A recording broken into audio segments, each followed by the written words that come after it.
Padre Santo, gracias por la bendición que tú nos das de reunirnos. Gracias por haber enviado a tu Hijo, nuestro Señor Jesucristo, como esperanza viva para salvarnos y darnos un motivo eterno también y un motivo temporal de servirte acá mientras tú nos tengas un propósito para cada uno y para cada uno de los que estamos aquí el día de hoy, de la Iglesia Terminal de Jesucristo y de tu iglesia en cualquier parte donde se reúne en el mundo este día. Te alabamos y te bendecimos nuevamente por tu presencia primeramente, por tu Espíritu Santo que habita, mora entre nosotros en tu iglesia que ha sido comprada con tu sangre preciosa. Señor, te damos gracias porque con tu sangre preciosa has derribado, nos ha dado la victoria sobre cualquier obstáculo que pueda haber en nosotros y quitarlo en el poder de tu Espíritu Santo, cualquier obstáculo que nos impida el fluir de la llenura de tu Espíritu Santo en nuestras vidas y que esa esperanza viva sea de testimonio para otras personas que al igualmente en un tiempo atrás nosotros no teníamos esperanza eterna, solo tal vez esperanzas temporales, las cuales muchas veces se convertían en desmotivaciones más bien para nuestra manera de vivir. Pero tu esperanza no avergüenza, Señor Jesucristo. Tu esperanza es eterna. Tu esperanza vive, habita en nuestros corazones. En el nombre de tu Hijo Jesús, por tu gracia, así te lo pedimos. Te ruego una bendición para cada uno de los presentes y que nos escuchen siempre pensando que tuyo es el reino, que tuyo es el poder y tuya es la gloria. Así que eres bienvenido siempre a que nos dirijas y nos guías en el poder de tu Espíritu Santo. Amén y amén. Muchísimas gracias. Siéntese, por favor. Vamos a la palabra del Señor. Primera de Pedro. Primera de Pedro, la primera epístola universal de Pedro, o San Pedro, como lo conocemos, el capítulo 1. Dije universal porque fue escrita para todas las iglesias, para todos los creyentes. Así, empezando el versículo 1, correcto. El versículo 1, capítulo 1, empezando el versículo 1 y hasta el versículo 10. ¿Ok? Vamos a estar centrados en esa porción de la palabra del Señor, cuyo mensaje es una esperanza viva. Primera de Juan, ¿qué era? Primera de Pedro. De Pedro. Primera de Pedro.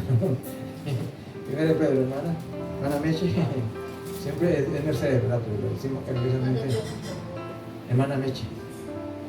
Bien. El mensaje que encontramos acá definitivamente es un mensaje dado por el Señor al apóstol Pedro, una esperanza viva. Ese es el mensaje. Y una esperanza viva. Y definitivamente esa esperanza habitaba en el corazón de Pedro. Aquel hombre que se acuerdan de Pedro, que había negado al Señor 3 veces antes que de cantar el gallo. El Señor le había dicho: me negarás 3 veces. El Señor se lo había dicho porque Él conoce bien, así como decía Pedro, nos conoce bien a cada uno de nosotros, ahora, mañana, bueno, todo de nosotros lo sabe el Señor. ¿Okay? Ahora sabe que nuestro hermano Víctor está sentado ahí bien cómodo. ¿Sí así es, hermano Víctor? Sí. Escuchando. El Señor lo sabe. Sí, incluso hasta su posición. El Señor lo sabe cómo está sentado ahí recibiendo, ¿verdad? De manera que el Señor no se le pasa nada. Y Pedro, lo impresionante es que como el apóstol Pedro predica a la diáspora, ¿verdad? Ahora vamos a ver el término de la diáspora, que es la iglesia esparcida por toda la tierra, ¿verdad? Comenzando desde Jerusalén. Ahí empezó el Señor con la primera iglesia, que la conocemos la iglesia primitiva. Primitiva en el sentido de ser la primera, ¿amén? Que Él empezó a organizar desde ahí y a enviar a todas las partes del mundo. Ahora, este hombre que negó al Señor 3 veces, ¿recuerdan bien? Que el Señor le dijo antes que el gallo cante: me negarás 3 veces. Y se presentaron 3 personas, así en resumen, y le dijeron, tú eres uno de ellos. Pedro dijo, no le conozco, tú eres uno de los seguidores de Jesús. Y él dijo, no le conozco. Ahora esto se pregunta, es muy importante la vida de Pedro. La vida de Pedro es el hombre que Dios escoge para revelar el carácter y el temperamento del corazón del hombre y a la vez de la mujer también, en el cual el hombre ya siendo salvo, porque Pedro en ese momento era salvo, era un discípulo, le servía al Señor, le seguía. Fue aquel hombre que le dijo, el que el Señor lo llamó, era un hombre pescador, lo llamó ¿saben? En el mar de Galilea, lo llamó, Pedro, sígueme. Él siguió al Señor. De ahora en adelante ya no será más pescador de peces, sino pescador de hombres, pescador de hombres, ¿verdad? Y le dio la forma de cómo pescar. ¿Cuál fue la forma de pescar? Le enseñó, le entregó su santo evangelio. Lo preparó al igual que a todos los apóstoles y otros discípulos. Lo preparó y ellos recibieron su palabra, recibieron el evangelio. Y con el evangelio empezaron, y con el poder del Espíritu Santo, cuando fueron llenos del Espíritu Santo, y oraban con el Señor, no hacían nada, sino antes oraban con el Señor. A veces no podían orar con el Señor, aunque lo acompañaban, les daba sueño, el Señor les exhortaba, ni acaso, y les decía, ni una hora habéis podido estar conmigo y orar conmigo, ¿verdad? Pero bueno, ellos aprendieron, y Pedro aprendieron a pescar hombres. ¿Con qué los pescaba? Con la palabra, con el poder del Espíritu Santo trabajando en aquellos corazones de aquel entonces, y desde entonces hace lo mismo el Espíritu Santo con todos sus seguidores y con todas sus seguidoras, con todos los que hemos recibido. Porque cuando tú recibiste al Señor, el Señor fue el que abrió tu corazón, Él entró, te perdonó, te salvó, y se dio algo que le dio impresionante a Pedro, fue el don de arrepentimiento. ¿Por qué esto? Ahorita vamos a la epístola. Cuando Pedro lo negó 3 veces, inmediatamente no pasaron días, Pedro se acordó de la palabra que el Señor le había dicho. Además había visto al Señor al lado, que ya luego lo llevaban para crucificarlo, que lo estaban latigando y todo, ¿verdad? Estaba ya viendo el sufrimiento del Señor, de su Salvador. Él estaba viendo al Hijo de Dios, pero a la vez el Hijo de Dios, el Dios encarnado, que se hizo hombre semejante a nosotros sin pecado. ¿Ok? Y dice la Escritura, dice la palabra del Señor, cuando Él se acuerda, canta el gallo y Él se acuerda de la palabra que le dijo el Señor. Y es aquí para nosotros siempre la importancia de la palabra del Señor. El Señor siempre está atento con nosotros para usar la palabra que habita en nosotros. La palabra que tú hayas recibido, que tengas guardada ahí en tu espíritu, en tu corazón, en tu mente, en tu alma, esa palabra el Espíritu Santo lo va a usar. Y dice la Escritura que cuando él recuerda lo que el Señor le había dicho, que lo iba a negar, dice que Pedro lloró amargamente.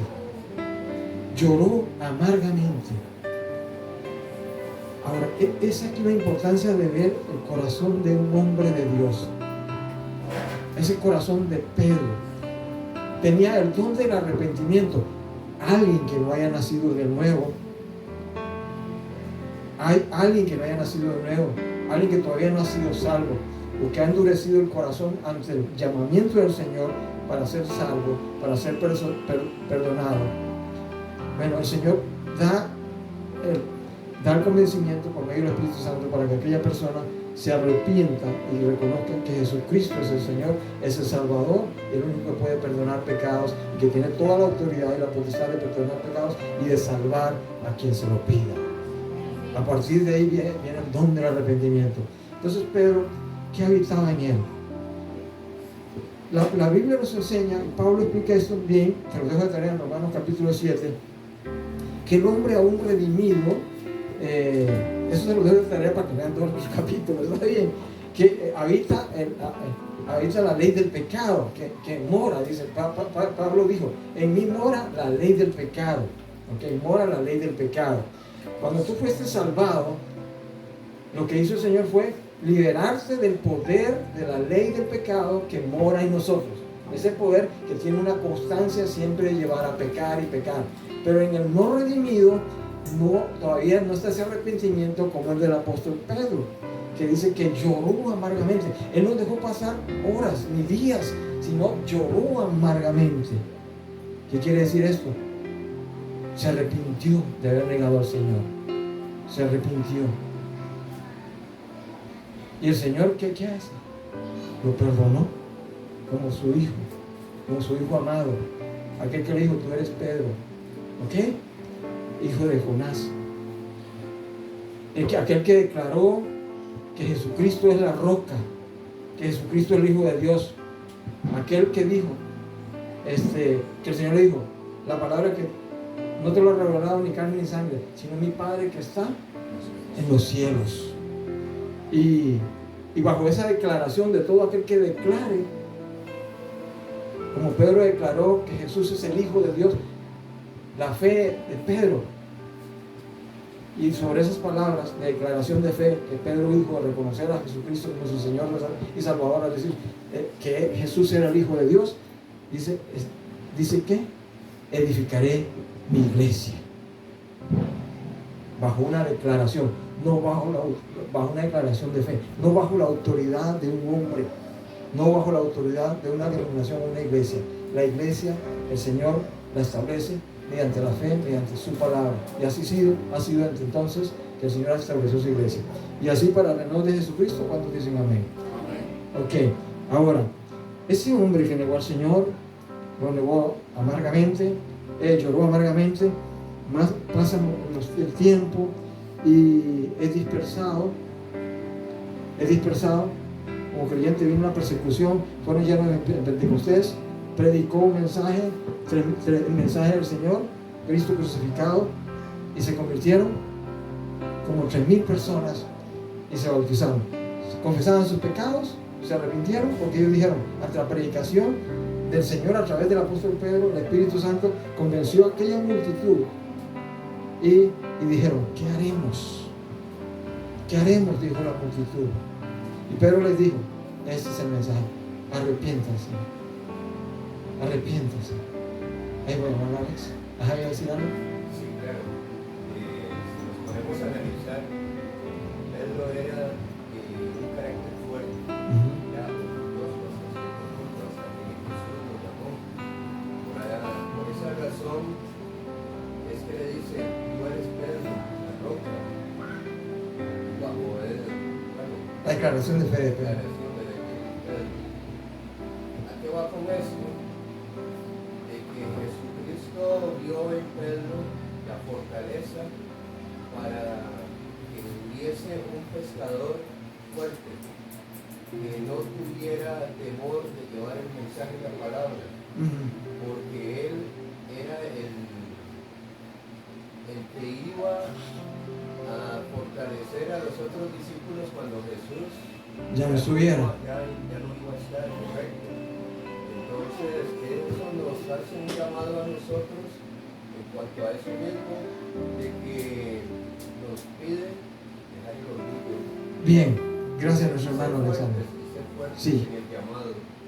Gracias, hermano Alexander. Pastor, perdón, Ajá. estaba escrito que se tenía que hacer. Sí, o sea, como el Señor en su omnisciencia, que todo lo conoce, a quienes van a ser salvos, a quienes lo van a rechazar.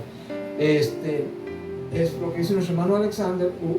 Antes de esa negación, el Señor, Pedro dijo, yo no te negaré. Incluso como otros discípulos, aunque nos maten, no te negaré. Bueno, sucede. Entonces la gran lección es no depender de esa valentía o coraje humano, porque eso fracasa. Depender del Señor. Y esa fue la gran lección. Y muchos de nosotros nos ha pasado. Yo sé, a mí me ha pasado. Aunque ustedes me ven así, no sé cómo me verán, pero yo al menos me autopercibo en el pasado y ahora como soy ya en el Señor. Pero yo en el pasado era un hombre de un carácter muy fuerte, muy grosero. ¿En serio? Sí, yo me creía la última locura en el desierto. No, se lo digo sinceramente, muy fuerte, muy concho, muy grosero. Trataba mal a la gente. Sí, a mi esposa. Muchas veces, nunca la agredí físicamente, pero emocionalmente, muchas veces contestaba muy mal, muy grosero, muy prepotente. Pero vino esa transformación. Y yo le doy gracias al Señor. Quebrantamiento tras quebrantamiento. Pero este hombre firme de voluntad humana, yo no te negaré. Pero ahí estaba hablando el Pedro, hombre. Ese Pedro, La emoción. o esa Marcelle, o esa María, o esa Carla, esa con la cual fuiste formada.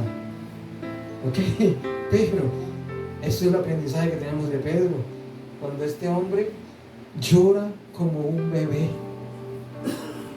llora amargamente, amargamente.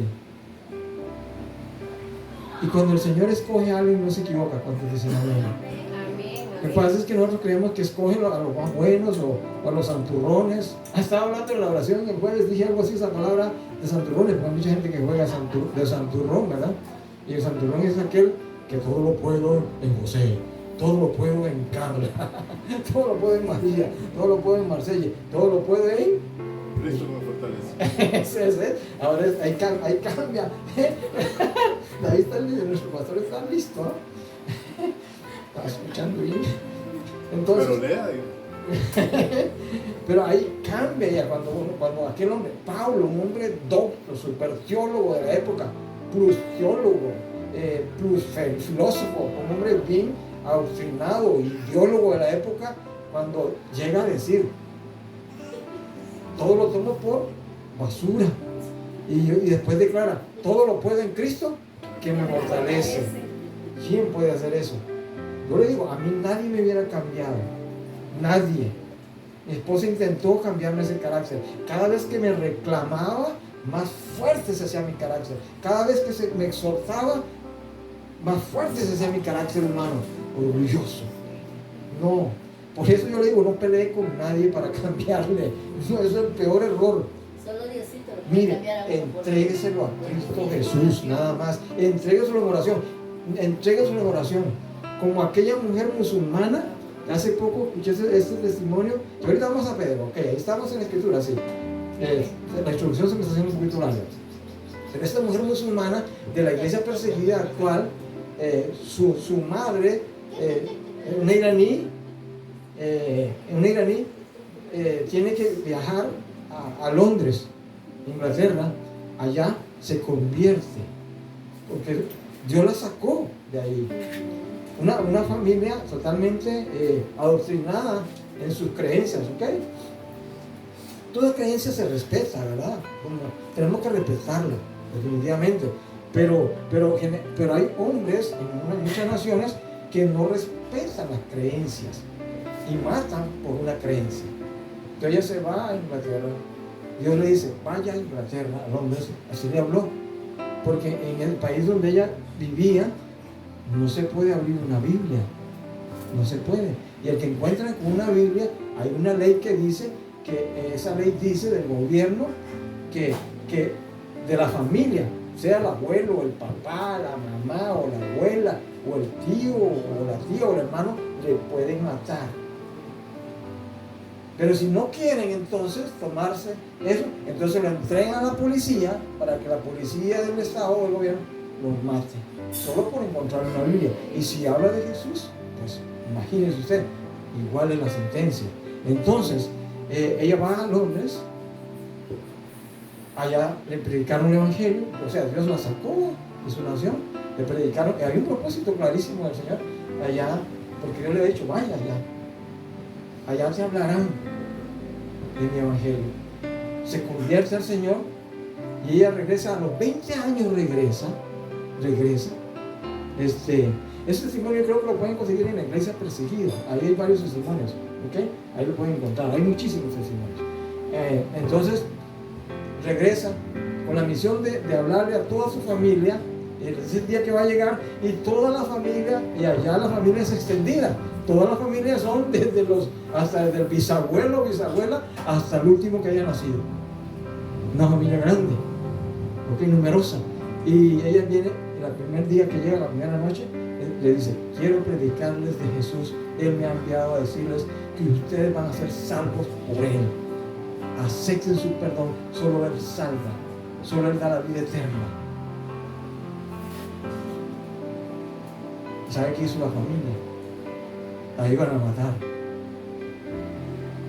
Tuvo que devolverse otra vez. Ahora regresa a Londres, pero una de sus sobrinas escuchó bien el mensaje. Bueno, todos lo escucharon. Y Dios le dice, una noche en un sueño le dice, porque es que vea la potestad de Dios. Okay. Yo sé que a veces aquí tenemos problemas de la forma como Dios habla. Ahí no se puede abrir una Biblia, la gente no tiene una Biblia, la gran mayoría. Entonces, vaya a Berlín, Alemania. Ahí tu tío te va a hablar de mí, de que yo soy el camino, la verdad y la vida. En el sueño del Señor Jesús llega donde el tío en Berlín y le dice, el tío, yo hace poco el Señor me habló, Jesús, no al que nosotros decimos, al cual seguíamos antes, porque yo seguía antes, dice, Jesús me habló y me dijo, sígueme, yo soy el camino, la verdad y la vida, y yo solo tengo la potestad de perdonar los pecados de los hombres, solo yo puedo perdonar, solo yo puedo salvar. El diablo no le iba a decir eso, ¿sí? No tiempo que el diablo trata de negar a Jesús por todo lado. ¿Ok? Y entonces la sobrina le dice, yo quiero recibir a Jesús. Y lo recibió con su tío. Pero esta señora, la tía que había ido a Londres, les había dicho, ustedes se convertirán al Señor. Luego regresó otra vez y ella había orado de esta manera. Vean la importancia de la oración. Señor Jesús, ahora te conozco tu bondad, conozco tu gracia, tú te has revelado a mí, me has salvado, tengo esperanza en ti, yo sé a dónde me vas a, yo sé ahora por dónde tú me llevarás mientras viva aquí temporalmente, pero sé para dónde me llevarás eternamente a vivir contigo. Salva a mi familia, por favor, sálvalos. Esa era la oración ferviente, sálvalos. Y cuando ella regresa de nuevo a Irán, se encontró que su familia era salva. Estaban reuniéndose en cuevas, en todos lados, escondidas, pero reuniéndose. Y después un hombre ahí, ella se casa con un pastor argentino. Esta es la muchacha, o sea, la sobrina de ella, que se convirtió en Alemania con el tío, llevaba Biblias y era traficante de Biblias. Traficante, así. Vean lo que era prohibido. Exacto, todo lo que es prohibido y tú lo llevas a otro lado, entonces ¿cómo te vas a condenar? Como traficante. No era una droga, pero... Y entonces él siempre llevaba Biblias y empezó a repartir Biblias en todos los lugares secretos en que se reunían. Y ellos lo que tenían, vean ustedes, lo que tenían era lo que habían movido, pasajes de que alguien les había pasado por un papelito, pasajes de la Biblia, lo habían memorizado y en los lugares secretos donde se reunían, los escribían en las paredes. Eso era todo lo que tenían. Impresionante, ¿verdad? Entonces este hombre, este pastor, que luego se casa con la sobrina, y ya empiezan a llevar los dos juntos el evangelio. Empezó a llevarles Biblias. Y esa iglesia ha crecido. Es impresionante cómo está creciendo a escondidas, en secreto, la iglesia del Señor, antes de que Él venga. Les comento esto porque hay tanta libertad aquí, ¿cómo se llama aquí? Aquí es Occidente, ¿verdad? Donde vivimos, Oriente es allá. Aquí en Occidente tenemos tanta libertad para predicar. Lo más que nos pueden decir es un aleluya o es un como que le dicen a uno, un pandereta, o esos calificativos que nos dicen a veces, ¿verdad? O que nos discriminan del grupo social, pero bien, Tengo mi grupo que es la iglesia. ¿Cuántos dicen amén? Hay mi refugio en el Señor. ¿Ok? Pero no te van a pelear al salir de aquí, ni te van a condenar de nada. Y entonces este pastor les dice a ellos, a estos nuevos creyentes allá en Oriente, dice: ustedes son mis héroes, les dice el pastor. ¿Por qué? Ellos responden: porque ustedes reciben al Señor y no tienen miedo de morir.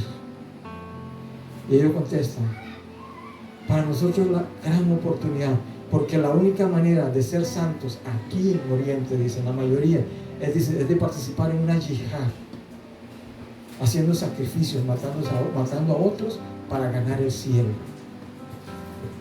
Y Jesús no pide eso. A él lo mataron por mí. Cuando el pastor les dijo: ustedes son mis héroes, Jesús es el héroe de nosotros, porque a él lo mataron por mí y además resucitó. Y mi profeta que tenía antes está muerto, pero Jesús resucitó entre los muertos. Y ahora yo sé que si no viene antes, también me resucitará entre los muertos y vendrá por mí. Y amén, bueno, gloria a Dios. Y luego, ¿sabe qué pasa? Y luego le dicen al pastor: pero pastor, tú eres un héroe para nosotros. Y él les contesta: no, porque allá en Occidente nadie me va a matar a mí. Dice: pero allá los cristianos, Satanás tiene una estrategia diferente. Allá los cristianos, dice, la política o los sistemas religiosos políticos no les niegan leer la Biblia. Todos tienen una Biblia en la casa, un montón de Biblias, dice. Y ustedes en internet pueden tener 25 o más versiones, las tienen, dice. Pero Satanás es el enemigo de ustedes y es un adversario y les tapa la boca con tanta libertad y no hablan, les tapa la boca, les impide que oren, dice. Por eso le dicen al pastor: usted es un héroe para mí porque viene aquí y ora con nosotros y nos predica. Les tapa la boca, no oran. Cristo no es la prioridad, Cristo no es la esperanza viva. No pasan con la palabra viva de Él. Ustedes allá pueden memorizar cuantos versículos de la palabra de Dios tienen, cuantos quieran. Pero dice: pero hay algunos de ustedes allá que son héroes porque han vencido a Satanás. Y el mundo allá en Occidente, donde están ustedes, no los ha envuelto, no los ha anulado. Algunos de ustedes como usted, no los ha anulado. Porque dice: Satanás utiliza al mundo para tapar la boca, para callarles, para que no oren, para que no ayunen, para que no hablen del Señor. Ustedes y yo lo sabemos que es cierto. No nos sacan una arma, nadie nos prohíbe, pero la prohibición está sembrada por semillas de Satanás en cada corazón. ¿Diferente la estrategia? ¿Sí o no? Es al revés, nosotros queremos el árbol y no la sacamos. Bueno, ahí gloria al Señor, hermano. Entonces tenemos la palabra de Dios. Entonces vamos a esta esperanza viva que Pedro nos dice a partir de la epístola o la carta, la epístola o la primera carta de Pedro, a partir del versículo 1. Dice: Pedro, apóstol de Jesucristo, a los expatriados de la dispersión en el Ponto, en Galacia, en Capadocia, Asia y Bitinia, elegidos según la presciencia de Dios, Padre en santificación del Espíritu, para obedecer a ser rociados con la sangre de Jesucristo, gracia y paz o sean multiplicadas. Gracia y paz o sean multiplicadas. Pedro dirige, guiado por el Espíritu Santo, este mensaje a todo aquel, la dispersión, a los exparciados. ¿Cómo se dice? Exparciados o expatriados. Porque en la persecución, la primera iglesia del Señor nació en Israel, fueron judíos convertidos. ¿Cuántos dicen amén? Y fueron perseguidos, entonces expatriados. Para que vean ustedes que la migración siempre ha existido. Y fueron expatriados en la iglesia del Señor a diferentes naciones, y ahí, pero Dios, fue la voluntad del Señor, y el Señor con estos expatriados empezó a establecer iglesias. Pero había la persecución, mataban a los primeros creyentes, también los asesinaban, pero ellos seguían predicando. Entonces en un mundo donde muchas veces los cristianos de aquel entonces y de hoy, que también aplica para el día de hoy, que no hay esperanza, pero el Señor le habla al apóstol Pedro y le habla de una esperanza viva que Pedro ya tenía en su corazón, habitaba en su corazón. ¿Cuál es esa esperanza viva? Y empieza a decirles: bendito el Dios y Padre de nuestro Señor Jesucristo, que según su grande misericordia nos hizo renacer para una esperanza viva por la resurrección de Jesucristo de los muertos. Empieza el apóstol aquí primero como con una alabanza. Una alabanza. Y él dice: bendito, bendito, bendito el Dios y Padre de nuestro Señor Jesucristo. Lo alaba. ¿Y por qué lo alaba? ¿Por qué lo alaba? Ya hay una alabanza en el corazón del apóstol Pedro, que es la misma alabanza que debe haber en nuestro corazón y en nuestro espíritu. Y dice, ¿cómo lo alaba? Y le dice: bendito el Padre. Ajá, Dios y Padre, así es, ¿verdad? ¿Qué? El Dios y Padre. Bendito el Dios y Padre de nuestro Señor Jesucristo, que según su grande misericordia nos hizo renacer para una esperanza viva por la resurrección de Jesucristo de los muertos. ¿Ok? Ahora, ¿qué significa la palabra renacer? Nacer de nuevo. ¿Nacer de nuevo? Muy bien. ¿Qué dicen los demás? Renacer. Dice: nos hizo renacer. Nos limpió de nuestros pecados. Amén. También nos hizo renacer. Muchas veces, muchas personas cuando están al borde de la muerte ya y ocurre, el Señor les da vida otra vez. Dice: es que Dios me dio una oportunidad y me hizo renacer de nuevo. Bueno, ahí surge una esperanza, ¿verdad? Ahora, pero la esperanza viva y eficaz y eterna es la que da el Señor. Amén. Y por eso el apóstol Pedro lo alaba con la expresión bendito. En la oración del jueves hablábamos de que decía que la oración del Padre Nuestro empieza con santificado sea tu nombre. Empieza también con una alabanza, siempre la alabanza, que es: Dios, tú eres santo. Amén. Tú eres santo. Entonces, bendito es una alabanza. ¿Por qué lo bendice el apóstol Pedro? Porque lo hizo renacer. ¿Quién lo hizo? El Dios y Padre, nuestro Señor Jesucristo, lo hizo renacer para una esperanza viva. O sea, la palabra renacer es que hay otro que nace otra vez. Pero este nuevo nacimiento es diferente al primero. O sea, renacer es que, también como ustedes dijeron, es nacer de nuevo, pero aquí renacer, o sea, nacer dos veces. Que es el nacimiento espiritual el que nos lleva a la esperanza viva. Ok, pero la primera vez que nacemos, el Señor nos trajo con un propósito. Bueno, nacimos engendrados de padre y madre, como todos conocemos, pero con una naturaleza, con una ley habitando en nosotros, pecadora. David dijo esto: en pecado he sido engendrado en el vientre de mi madre. O sea, ¿se acuerdan? Por eso, cuando él declara y pide perdón al Señor, se confiesa su pecado, y el Señor perdona al rey David. Ok, él reconoce esa ley que opera. Entonces, que opera en todo ser humano. ¿De dónde viene esta ley? La ley del pecado.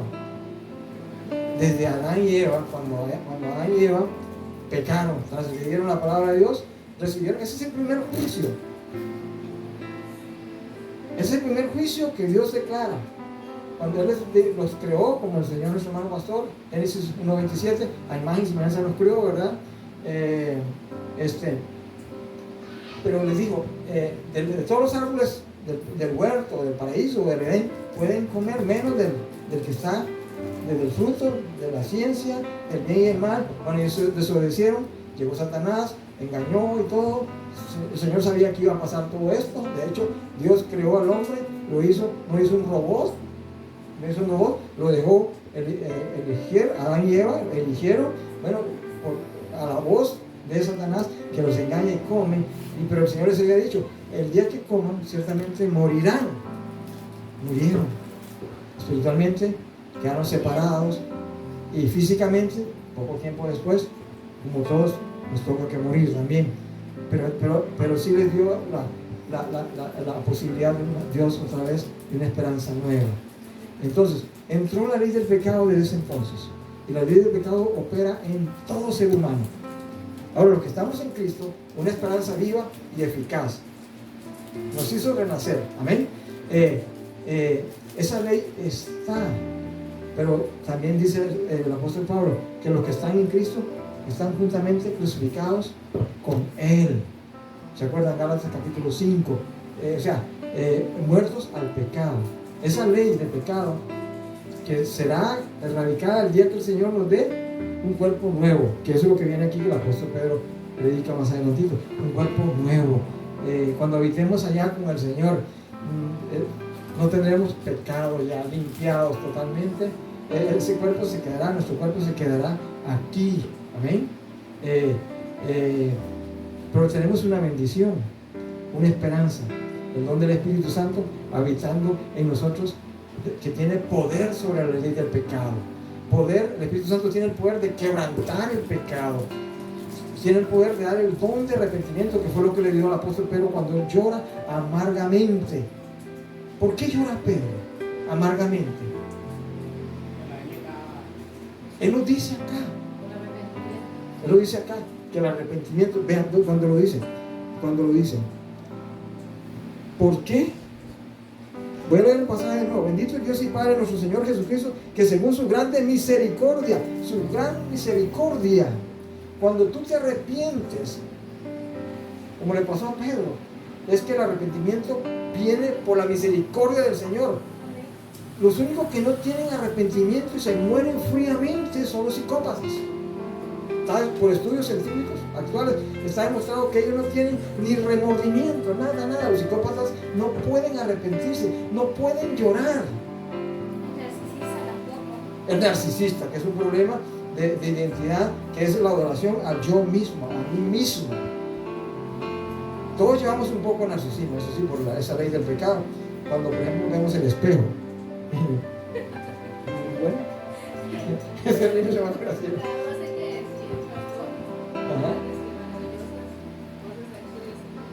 Amén. Bueno, eso sí. Amén.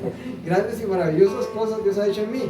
Y entonces, ahora, cuando tú te glorias de que te arrepentiste de los pecados, recuerda que el arrepentimiento vino por el Espíritu Santo que te dio misericordia para arrepentirse. Y es lo más grandioso que uno se puede arrepentir cuando ha ofendido a alguien, por ejemplo, o le ha hecho mal a alguien, y que uno se arrepienta.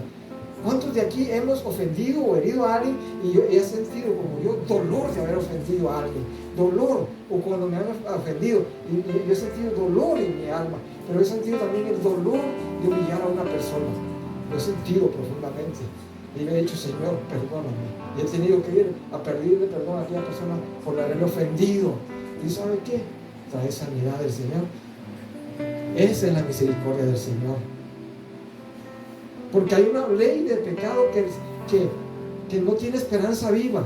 Amén. Cuando dicen, ven, esa ley de pecado no tiene esperanza viva. Cristo la crucificó en la cruz del Calvario por nosotros. Amén. Y puedes verlo. Isaías 53:5, vamos a ir rapidito. Isaías 53:5 y vamos a leerlo. Un pasaje que muchas veces se ha malentendido, muchísimas veces ha sido de incorrectas interpretaciones. Isaías 53. ¿Qué se me hizo? Mas el herido Bueno, gracias, hermano. Mas el herido fue por nuestras rebeliones, molido por nuestros pecados, el castigo de nuestra paz fue sobre él y por su llaga fuimos nosotros curados. Amén. Ahí está. Es impresionante la misericordia del Señor. Es impresionante. Él, siendo Dios, se hizo hombre, semejante a nosotros, sin pecado. Fue llevado a la cruz voluntariamente. Entregó su vida por amor a usted y a mí. Y cuando Él dice, mas Él fue herido, ¿por qué? Por nuestras rebeliones. Vamos a verlo todos ahí. Todos ahí. Mas Él fue herido Por nuestras rebeliones, molido por nuestros pecados, el castigo de nuestra paz. el castigo de nuestra paz. llaga fuimos nosotros curados. El castigo de nuestra paz fue sobre Él. Él llevó el castigo que nosotros merecíamos. Lo llevó en su cuerpo en la cruz del Calvario. Él se hizo pecado no siendo pecador. Cargó con la ley del pecado de toda la humanidad, con esa ley tan destructora, esa ley del pecado que Satanás la conoce bien porque él es el padre de la rebelión. Satanás es el padre de la rebelión. Jesús lo dijo: ustedes no obedecen porque quieren obedecer a los deseos de vuestro padre, el diablo. El diablo es el padre de la rebelión. Y la ley del pecado siempre va en rebelión contra el Señor. El pecado no tiene la voluntad de buscar al Señor. Si el pecado no fuese quebrantado, como lo hizo el Señor Jesús en la cruz del Calvario, que Él lo cargó y lo quebrantó, y luego envía al Espíritu Santo para convencerle a usted y a mí, y como pecadores, de renunciar al pecado, de ser salvos del pecado, porque el pecado trajo la culpa, el pecado trajo la condenación, y por lo tanto hay un juicio que espera. Toda persona sin Cristo Jesús todavía es reo de juicio eterno. Está esperando el juicio que vendrá. Y el Señor quiere liberarle de eso. Liberarle de esa ley que le condenó. La ley del pecado le condenó. Cuando usted lee los 10 mandamientos, a ver, ¿cuántos no sabemos los 10 mandamientos? Dígame el primero. Amarás al Señor tu Dios sobre todo tus pecados, con toda tu fuerza y al prójimo como a ti mismo. El segundo. Como a ti mismo. A ver. Amarás a tu prójimo como a ti mismo. Amarás a tu prójimo como a ti mismo. Y usted, y otros que dicen, no robarás. No desearás la mujer de tu prójimo, ni el buey, ni ya estoy todo lo demás, ni la casa. Usted dice, ¿por qué el Señor le dijo eso a su pueblo? ¿Y por qué nos dice a nosotros? Si le dice, no robarás, ¿por qué se lo dice? Porque hay una ley de pecado en el corazón del ser humano que sí quiere robar. Si le dice, no mientas, ¿es por qué se lo dice el Señor? Porque el Señor conoce el corazón humano y sabe que hay una ley operando ahí que quiere mentir, que quiere zafarse. Cuando hace algo indebido y nos pescan, lo primero que hacemos, ¿qué? Una mentira. No, yo no estaba haciendo eso. Entonces, en el pecado original también está, digamos, no matarás. O sea, venimos con esa ley Correcto. de también. Y por eso es que Dios le da la ley divina. La ley divina para que el pueblo obedezca. O sea, recuerden que Dios, porque algunos hoy en día creen que Dios es amoral, que Dios todo lo que creó, y este pensamiento filosófico está pululando por todo lado, como en su tiempo la teoría de la evolución negó la existencia creadora de Dios. Entonces, hoy en día hay grandes movimientos que dicen, Dios, si existe, pues Dios es amoral. O sea, Dios no tiene moral. Y eso se predica en muchas iglesias con mensajes disfrazados. Dios es un ser supremo, una moral divina. Y creó al hombre a imagen y semejanza de él con una moral divina. Pero el hombre la perdió en Adán. Por eso en Adán todos perecemos. Pero en el segundo Adán, dice Pablo, todos viviremos. O sea, el segundo Adán es Cristo Jesús. ¿Cuántos dicen amén? Amén. Entonces, Dios puso la moral, la ley moral en la conciencia del ser humano. Y todos llevamos esa conciencia. Todos. Usted sabe cuando algo está mal o está bien. Y uno se pregunta, ¿y cómo así? ¿Y de dónde viene eso? ¿De dónde surgió? Del Creador, del que lo hizo todo. Amén. Y esto es lo más importante, como dice en Isaías, el pasaje que acabamos de leer. ¿Ok? Y por sus llagas fuimos curados de qué?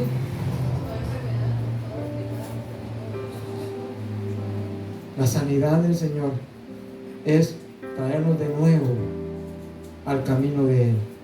Amén. Hermano, ese pasaje lo puede rematar al que mencionó primero, Romanos 7, Ajá. 7:14. Ah, bueno. Es la redención. Amén. La redención. Por nosotros. Amén. En esa redención hizo la sanidad total. Amén. ¿Cómo hizo la sanidad total? Depende del enfoque como lo veamos. Ok, yo sé que el Señor sana. ¿Cuántos dicen amén? Físicamente. Sana. Pero hay una sanidad, ¿qué? Eterna.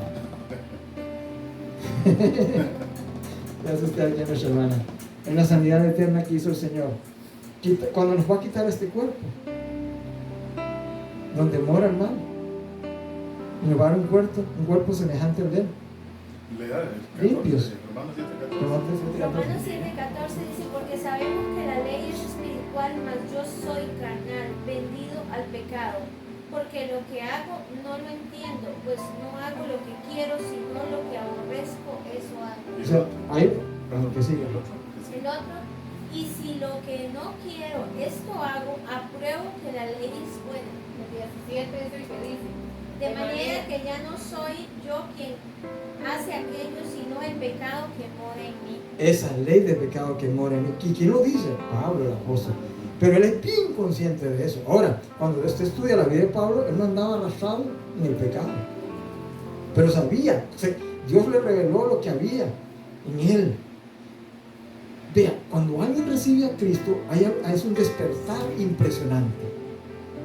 Es como cuando usted va caminando por una oscuridad y de repente, claro, esto es muy pequeño, y de repente usted no veía nada. Yo crecí en un pueblo donde no había electricidad, todavía en ese momento yo era chiquitillo, y después ya vino electricidad. Pero muchas veces, y yo caminaba, pongo esta metáfora de vida, y del colegio caminaba a mi casa, habían unos 8 o 10 kilómetros, tenía que caminar, no todos los días esa caminata.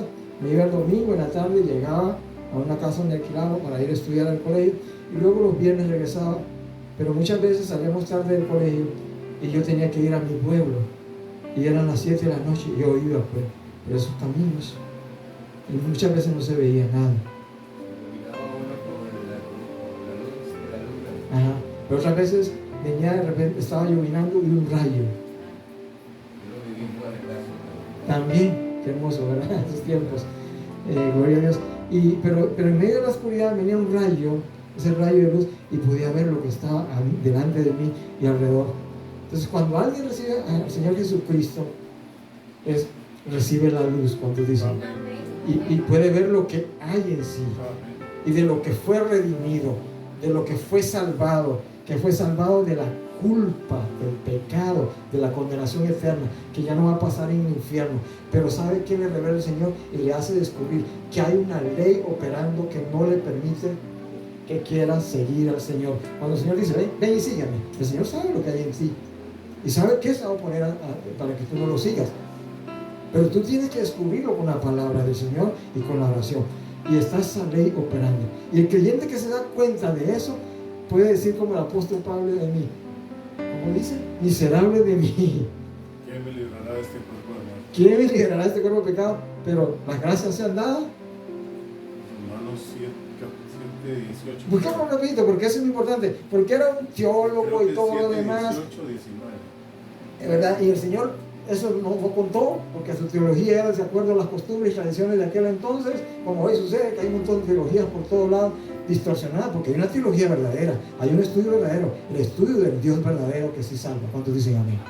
¿Qué dice? Dice, y yo sé que en mí esto es, en mi carne no mora el bien, porque el querer el bien está en mí, pero no el hacerlo, porque no hago el bien que quiero, sino el mal que no quiero, eso hago. Y si lo hago, lo que no quiero, ya no lo hago yo, sino el pecado que mora en mí. Pero hay un pasaje ahí que dice, ¿quién me librará de este cuerpo de muerte? Sí, ¿quién me libra? Uno de esos versículos. Y las gracias son dadas. Las gracias son dadas. Miserable de mí. Bien. Miserable de mí, ¿quién me librará de este cuerpo de muerte? Esa. ¿Qué ¿qué pasa? 24. 24, Una pregunta. Pero si en Crónicas 7:14 dice que si nosotros humillamos, Ajá. nosotros recibimos el perdón de Amén. La sanidad habla de ahí. Amén. Ahí habla de sanidad también. Y es eso, perdón. El perdón es sanidad, nunca olviden.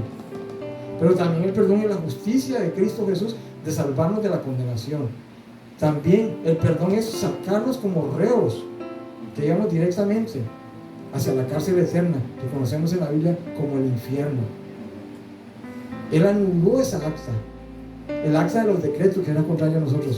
¿Se acuerdan? La anuló totalmente. Una ley, una sentencia que solo un juez la puede eliminar, quitar, y ese es el juez supremo, que es Cristo Jesús. Amén. Y ahora no es tu juez, Él no es tu juez ahora, Él es tu abogado. Es quien te defiende contra esa ley que siempre está batallando. Y Satanás viene mandando tentaciones, porque sabe que está ahí. Pero un día seremos liberados. Totalmente. Cuando dicen amén. Ya casi, amén. Cuando los verdaderos creyentes conocemos esto, conocemos nuestras batallas, amén. Yo me quedo sorprendido cuánta gente le está echando la culpa al diablo porque pecó. Sí, es cierto. Y el diablo dice, jiji, qué riesgos tengo.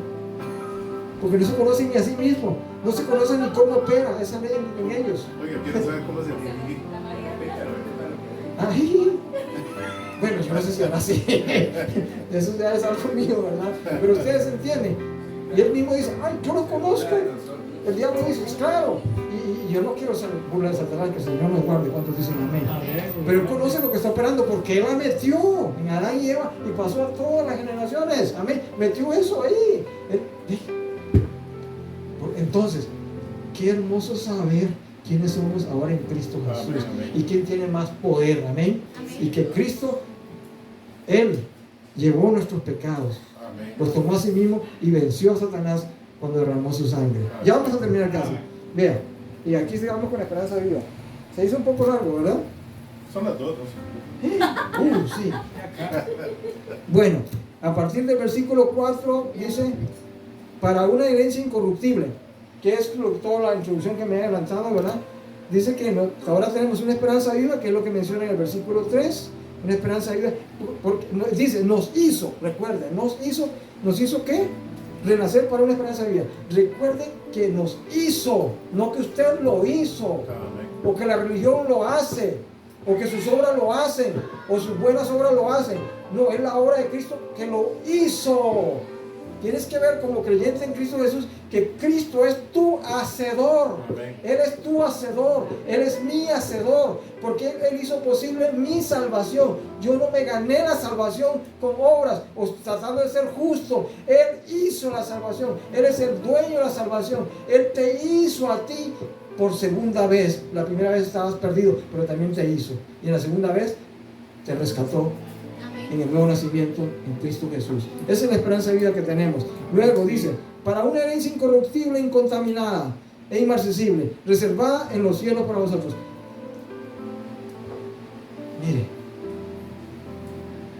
¿qué piensa usted, hermano? Hermano Víctor, ¿tiene una herencia reservada en los cielos? Claro. ¿Se la podrán sacar de ahí del cielo? Nadie. ¿Ustedes, hermanas, la podrán sacar esa herencia ahí? A usted, que a veces ha creído que se puede perder la salvación, ¿le pueden sacar esa herencia reservada en los cielos? No. ¿Puede alguien quitar esa herencia? ¿Puede alguien anular esa herencia? Así es, hermano, firmeza en Cristo Jesús, en lo que creemos en Cristo Jesús. Amén. Él es la roca inconmovible. ¿Cuántos dicen amén? Entonces, dice, reservada, está reservada. O tú pagaste para hacer una reserva allá en el cielo. Algunos son tan petulantes y orgullosos que pretenden ganarse la salvación con sus obras y dejar una reserva y hacer una reserva allá. Él ya lo hizo. Él es tu Salvador, mi Salvador. Él, Jesucristo, es nuestro hacedor. Y además nos ha dado una herencia reservada. Allá está. ¿Y cómo es esa herencia? Incorruptible, inmarcesible. O sea, incorruptible es que no puede sufrir. Allá no sufre ninguna corrupción por el pecado. Inmarcesible, que no tiene mancha alguna, limpia por toda la eternidad. Tu herencia está allá. ¿Cuál es nuestra esperanza viva entonces? Concluyendo. Cristo Jesús. ¿O tienes esperanzas todavía aquí muertas? No. Aquí no. El ser la persona con más dinero, el más guapo, o guapo, o más inteligente. No estoy diciendo jugando de autoestima, no, sino o ganarse el mundo, o soy el mejor. Ahí está el detalle, dijo alguien, ¿verdad? Entonces, ¿Cuántos le han dado una herencia acá?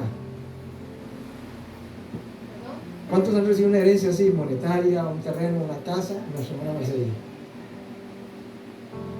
No, También. A mí no me han dado nada, hermano. nada. Nada. Yo tengo bueno, a mi esposa le dieron una, pero ahí hubo problemas y la perdió. Bueno, tengo otra terrenal también que está en trámite. Y gracias a Dios que le pido que oren por eso. Yo solo tengo una herencia. Una, ¿cuál? Para En el todos. cielo como el Señor. ¿Y está qué? Segura. Segura. Asegurada. Ah, no, eso no la pierde. Reservada. Esa es la mejor herencia. ¿Tienes miedo a la muerte? No, ¿Por qué? No. porque yo le he dicho al Señor que he estado y Él me ha librado. Y cuando me lleve yo estoy ya preparada. Amén. Va a recibir esa herencia. Sí. Amén. Ahora, de las herencias terrenales que hemos recibido, que es bueno, yo no estoy en contra de que alguien lo reciba o yo recibamos una herencia terrenal, no estoy en contra, pero el asunto es cómo la percibes o cómo La valoras. la valoras exactamente, o si vives por esa herencia aquí terrenal, ese es el asunto, o si amas más esa herencia terrenal que al Dios que nos da una herencia incorruptible e inmarcesible, ¿ok? Es esto. Entonces, esa herencia se queda acá, la terrenal. ¿Cuántos? Yo me he encontrado de camino, ya termino, me he encontrado con muchas personas en depresión. Hermana Marcella, como se ríe. Ya, hoy sí me extendí. Ok, deprimidos porque han perdido una herencia. Deprimidos. Sí. Hasta se Deprimidos. suicidan, hermano.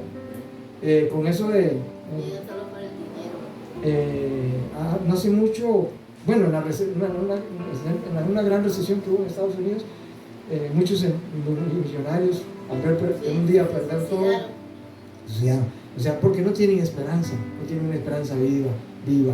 Así que nosotros sí tenemos una esperanza viva que Cristo nos ha dado. Así, Amén. muchísimas gracias, pongámonos de pie. Y bueno, gracias por la paciencia, porque definitivamente hoy me extendí. La próxima. Buena bendición, hermano. Sí, bueno, gracias al Señor. Así que oremos y demos gracias al Señor. Padre, te damos gracias por tu palabra, por esa herencia incorruptible e inmarcesible, porque es una esperanza viva, la salvación que tú nos has dado en Cristo Jesús. Padre eterno, te alabamos y te bendecimos por tu gran misericordia, es que hemos sido bendecidos. Y aquí en el plano terrenal también te agradecemos porque estás con nosotros también desde el primer día que te recibimos como Señor y Salvador, incluso desde antes, porque tú eres justo, Señor, y sabes, pero principalmente con tus ovejas, tú caminas con ellas, con nosotros, como tus ovejas, nos pastoreas y nos has dado una esperanza viva. Señor, que nunca se nos olvide esa esperanza viva que tú has hecho en nuestras vidas y que siempre te alabemos y te demos las gracias, te demos la gloria por siempre a ti, Señor Jesucristo. Amén y amén. Gracias.